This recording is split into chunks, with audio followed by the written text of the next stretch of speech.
Hi అండి. నమస్తే. Welcome to our channel simple recipes and vlogs. ఈరోజు మన రెసిపీ వచ్చేసి సేమియా గోధుమ రవ్వతో పాయసం చేద్దామండి. ఏవైనా పూజలు చేసినప్పుడు నైవేద్యంగా పెట్టడానికి ఈ పాయసం అయితే చాలా బాగుంటుంది. హడావిడి లేకుండా తొందరగా కూడా అయిపోతుందండి. ఇంకా టేస్ట్ కూడా చాలా బాగుంటుంది. మరి ఈ టేస్టీ పాయసాన్ని ఎలా ప్రిపేర్ చేయాలో చూసేద్దామండి. సో స్కిప్ చేయకుండా వీడియోనైతే చూసేయండి ఫ్రెండ్స్. దీనికోసమైతే ముందుగా స్టవ్ పైన ఒక పాత్ర పెట్టుకోవాలి. తరువాత దీనిలో ఒక స్పూన్ వరకు నెయ్యిని వేసి నెయ్యి హీట్ అయిన తరువాత దీనిలో ముందుగా డ్రై ఫ్రూట్స్ను ఫ్రై చేసుకోవాలండి. ఇక్కడ నేను బాదం, జీడిపప్పు, ఎండు ద్రాక్షను తీసుకున్నాను. ఈ డ్రై ఫ్రూట్స్ను మంచి కలర్ వచ్చేంత వరకు లో ఫ్లేమ్లో వేయించుకోవాలి. ఇలా వేయించుకున్న డ్రై ఫ్రూట్స్ను ఒక ప్లేట్లోకి తీసుకుందామండి. తరువాత అదే ప్యాన్లో ఒక కప్పు వరకు సేమియాను వేసుకుందాము. ఈ నెయ్యిలో సేమియాను కూడా ఫ్రై చేసుకోవాలి. నేనైతే ముందుగానే సేమియాను ఫ్రై చేసి స్టోర్ చేసుకుంటానండి.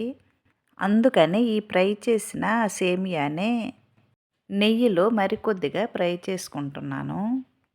ఈ ఫ్రై చేసుకున్న సేమియాను కూడా ఒక ప్లేట్లోకి తీసుకుందామండి. తరువాత అదే పాత్రలో ఏ కప్పుతో అయితే సేమియా తీసుకున్నామో అదే కప్పుతో ఒక కప్పు వరకు గోధుమ రవ్వను వేయాలి. ఈ గోధుమ రవ్వను కలర్ మారేంత వరకు వేయించుకోవాలి. లో ఫ్లేమ్లో ఈ గోధుమ రవ్వను కలర్ మారేంత వరకు వేయించి తరువాత దీన్ని కూడా ఒక ప్లేట్లోకి తీసుకుందామండి.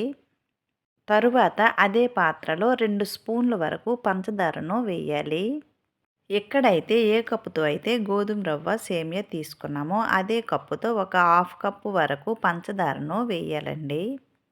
ఈ పంచదార వేసిన తర్వాత స్టవ్ని లో ఫ్లేమ్లో పెట్టి క్యారమెల్లా ప్రిపేర్ చేసుకుందామండి.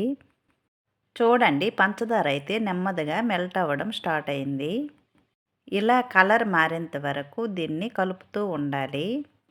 ఇలా క్యారమెల్ రెడీ అయిన తర్వాత దీనిలో ఏ కప్పుతో అయితే పంచదార తీసుకున్నామో అదే కప్పుతో స్టవ్ ఆఫ్ చేసి 2 కప్పుల వరకు నీరు వేయాలి.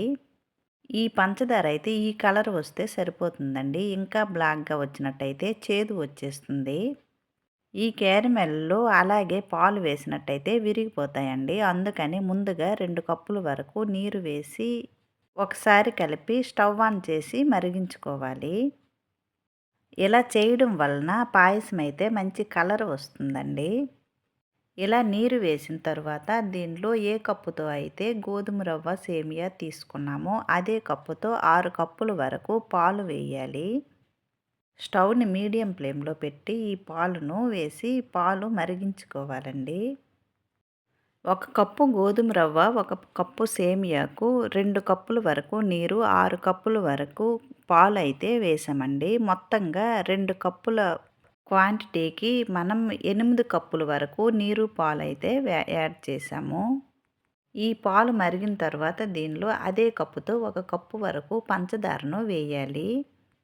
తరువాత దీనిలో 2 స్పూన్ల వరకు మిల్క్ పౌడర్ను వేయాలండి. ఇక్కడైతే నేను అమూల్ స్ప్రే మిల్క్ పౌడర్ను వేశాను.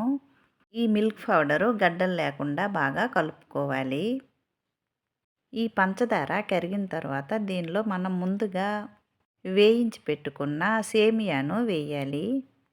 ఈ సేమియాను వేసిన తర్వాత కలుపుతూ ఉండాలి. ఈ సేమియాను 50% వరకు ఉడికించుకోవాలి. సేమియా గోధుమ రవ్వ ఒకేసారి వేసినట్టయితే సేమియా ఉడకదండి. అలాగే పాయసం కూడా చిక్కబడిపోతుంది. అందుకని సేమియా 50% వరకు ఉడికిన తరువాత ముందుగా ఫ్రై చేసుకున్న గోధుమ రవ్వను ఒక చేత్తో వేసి మరో చేత్తో ఉండలు లేకుండా కలుపుతూ ఉండాలి. గోధుమ రవ్వ వేసేటప్పుడు పూర్తిగా లో ఫ్లేమ్లో పెట్టి వేయాలండి. లేదంటే గోధుమ రవ్వ ఉండలు కట్టేస్తుంది. ఇలా గోధుమ రవ్వ వేసిన తర్వాత 1 నిమిషం పాటు ఉడికించుకోవాలి. చూడండి, ఈ వీడియోలో చూపించిన విధంగా ఈ కన్సిస్టెంట్లో ఉన్నప్పుడు స్టవ్ ఆఫ్ చేసి ముందుగా ఫ్రై చేసుకున్న డ్రై ఫ్రూట్స్ను వేయాలి. అలాగే 1 స్పూన్ వరకు ఇలాచీ పౌడర్ను వేయాలి. అంతేనండి, టేస్టీగా ఉండే గోధుమ రవ్వ సేమియా పాయసం అయితే రెడీ అయింది. చూడండి ఇక్కడ నేనైతే పాయసం పూర్తిగా చల్లబడిన తర్వాత ఒక బౌల్లోకి అయితే తీసుకుంటున్నానండి. చూడండి ఈ కొలతలతో చేసినట్టయితే పూర్తిగా చల్లారినా కూడా ఈ పాయసం చిక్కబడకుండా చాలా బాగా వచ్చింది. ఒకసారి తప్పకుండా మీరు కూడా ఈ కొలతలతో ట్రై చేయండి.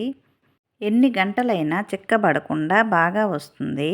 వంట చేయటం కొత్త వాళ్ళైనా సరే ఈ పాయసాన్ని ఈ మెజర్మెంట్‌తో చేయండి. చాలా బాగా వస్తుంది. అంతే ఫ్రెండ్స్, టేస్టీగా ఉండే ఈ పాయసాన్ని మీరు కూడా ట్రై చేస్తారు కదండీ. అలాగే ఈ రెసిపీ నచ్చినట్లయితే లైక్ చేయండి, షేర్ చేయండి. ప్లీజ్ ఈ ఛానల్ని సబ్స్క్రైబ్ చేసి సపోర్ట్ చేయండి. మరో మంచి వీడియోతో మళ్ళీ కలుద్దామండి. Bye friends.